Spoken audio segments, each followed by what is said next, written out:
Hey children over 30, how's it going?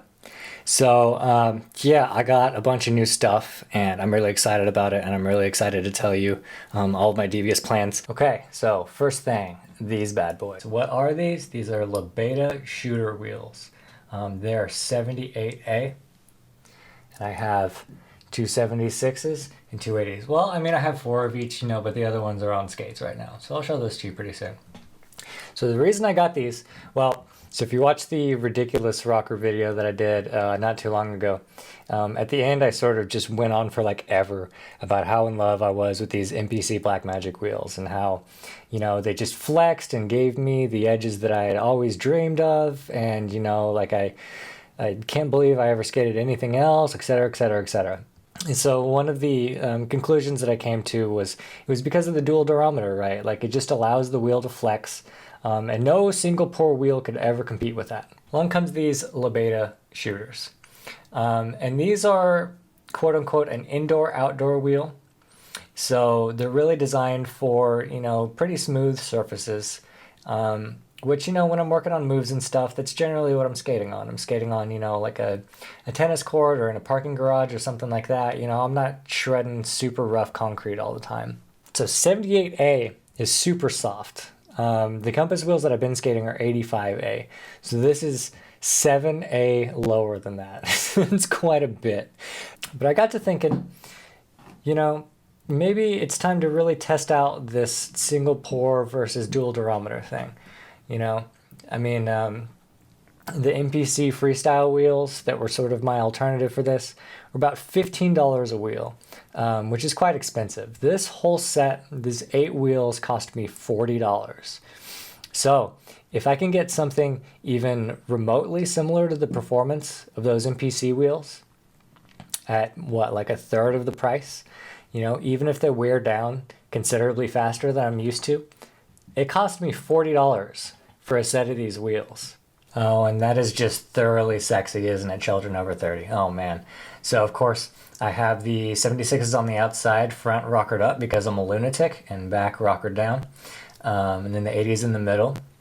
I think it looks pretty nice. I think if the cores were black, it would probably look better. But I'm not dissatisfied with this at all. Next thing of note, you'll probably recognize these from a review that I also did not too long ago. So this is the Endless 80, 84, 100 frame. So I had these, I skated them for a while. I didn't get any clips in them because they were top secret at the time. And then I sent them to Brock and he just sort of kept them. I don't really blame him because they're great. But I finally got a set for myself back. So what am I going to do with these? Well, I'm glad that you didn't ask, but I'm going to tell you anyway. I got these Seba Street Invader wheels to go with it. I'm going to tell you right now that I'm a little bit disappointed with these Street Invader 84s for a couple of reasons. First of all, you notice these cores are the same size in both of these. This for me defeats a lot of the purpose of going for an 84 because usually 84s, like with hydrogen wheels or a lot of other wheels, you get a size up core in this. So the core is actually proportionally bigger than this. It usually comes out to like here. And you just get like a much faster roll. These for some reason use the same size core. I don't know why. I wish they used a bigger one. The other reason, I'm a little bit disappointed, is this is an 80, this is an 84, and you can clearly tell the difference in profile there.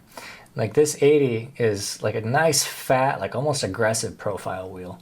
And then this 84 is like quite pointy. So I don't know why they decided to change the profile when they went up to 84. I actually bought these as a set because I wanted the profiles to match on the wheels that I got, but they don't. So hopefully after I roll these down a little bit, they will match a little bit better. Oh, and this, children over 30, is how babies are made. Look at this freaking setup right here. If you know anybody that has more stylish skates than this, you're actually lying to yourself, and they don't. So what I'm going to do with these, I was watching the section from Fancy Feet 1 the other day, recently uploaded, and it made me miss a lot of the jumps and stuff that I used to do, because I was getting like actually pretty good at them for a while, and then I just stopped doing them. And I've been focusing on footwork and stuff, and I'm glad for all the gains that I've made doing footwork and all that, but part of me just misses flying through the air. And then the last thing, these Footprint Game Changer insoles, these are the low profile ones, and this is the third set I've bought, and I've done a review on them before, but if you are jumping off of things or just looking for a good, stiff, supportive insole that has a heat moldable arch support and just generally is a great skating insole, I would very highly recommend these. Unfortunately, as of this morning, this list is kind of incomplete. Let me tell you why. So a couple years ago, I think, probably about 2 years ago, I was just starting out, and, I just started this channel, was just sort of, starting to delve into the footwork blading kind of thing. And at the time, there were a number of aggressive skaters who just kind of decided that everything that I was doing was an insult to them, and letting me know that was like the coolest thing since Valo. So around that time, Jason Marshall, if you don't know Jason Marshall, he is a aggressive skating god. I'm blessed to know Jason Marshall. Prior to that, I didn't know him though. And around that time he hit me up and was like, hey man, I'm Blade God Jason Marshall. He didn't say that, but that's what I heard. Just wanted to let you know, I see a lot of these dudes giving you a hard time and stuff like that, and I just wanted to let you know that you're one of my favorite people to watch. And, the stuff that you're doing, it reminds me of like, what Rodney Mullen did for skateboarding. And, so these other dudes, like, just don't listen to them.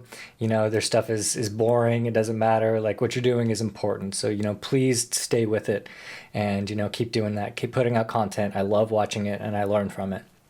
And to me, oh my God, like, I'm about to tear up a little bit just like thinking about it. Like, to get that level of validation from somebody that I just looked up to that much, was just, it was crazy. Like, I'd never in a million years expected somebody like that to reach out to me and tell me, that what I was doing was important, or, that they even liked what I was doing. And, that's something that I've carried with me, really ever since. So anyway, Jason Marshall recently suffered a traumatic brain injury.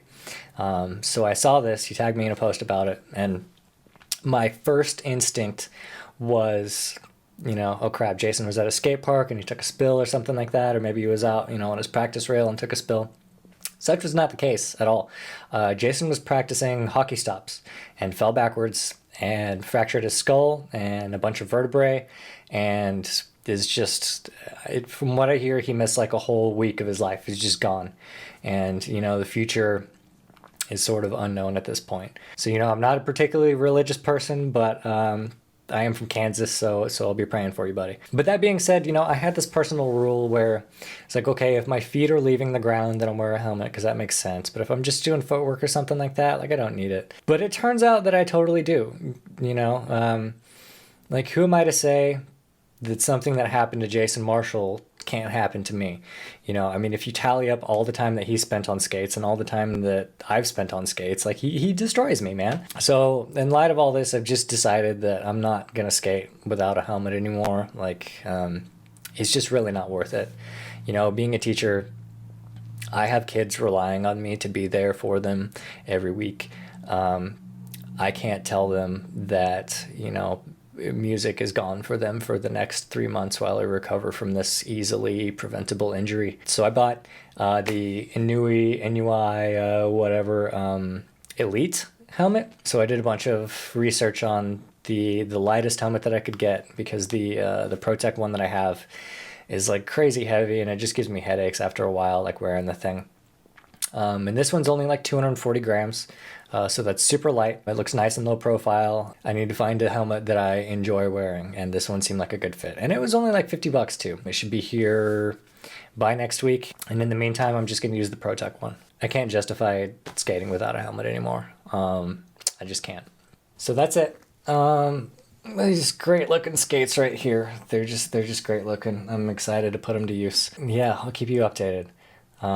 Take it easy and buy a helmet and wear a helmet.